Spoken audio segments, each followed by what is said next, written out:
কথা আছে যে মানে পাপ বাপ কেউ ছাড়ে না।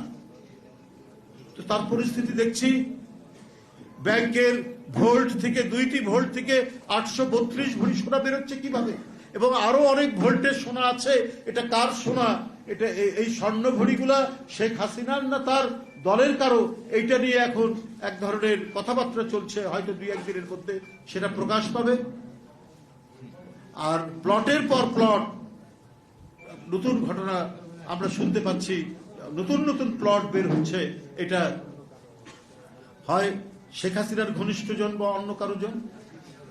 তো এরশাদেরও তাই ছিল। এরশাদ চেয়েছেন 30 সেট অলংকারের কথা, আপনাদের হয়তো মনে নাই যারা ইয়ার। তিনি 30 জন মহিলা এমপি করে, খুব সুন্দরী সেই মহিলা এমপি, এবং এটার উপর জাইদিন তখন একটি প্রতিবেদন করেছিল 30 সেট অলংকার। এটা আমি আর খুলে আর বলতে চাই না। এটাই চলেছে, এক নায়ক যা ইচ্ছা তাই। কোন জায়গায় যার মনে হয়েছে যেটা করবেন সেটাই করেছেন।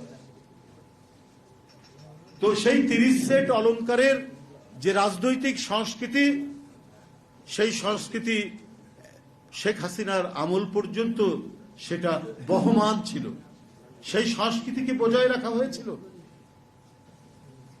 তাই ব্যাংকের ভোল্ট থেকে শেখ হাসিনার নামে 832 ভরি স্বর্ণ অলংকার, অথচ উনি অফিসিয়ালি দেখিয়েছিলেন তার সোনা আছে কত 18 লাখ টাকা, 19 লাখ টাকা, আর এখন শত শত কোটি টাকার সোনা বেরোচ্ছে। তো যাই হোক, এই যে ঘটনাগুলো, এই ঘটনাগুলোর মধ্যে দিয়ে অনেক শিক্ষণীয় আছে। সবাইকে এই বিষয়টি জানতে হবে। এরশাদ এবং হাসিনা তারা একটা অর্থনীতি তৈরি করেছিল, ইকোনমিক্স, ইংরেজি হচ্ছে ইকোনমিক্স। আর এখন এই 15.5 বছর যেটা চলেছে সেটাকে বলা হতো হাসিনোমিক্স। এই হাসিনোমিক্স চলেছে। হাসিনোমিক্স কি?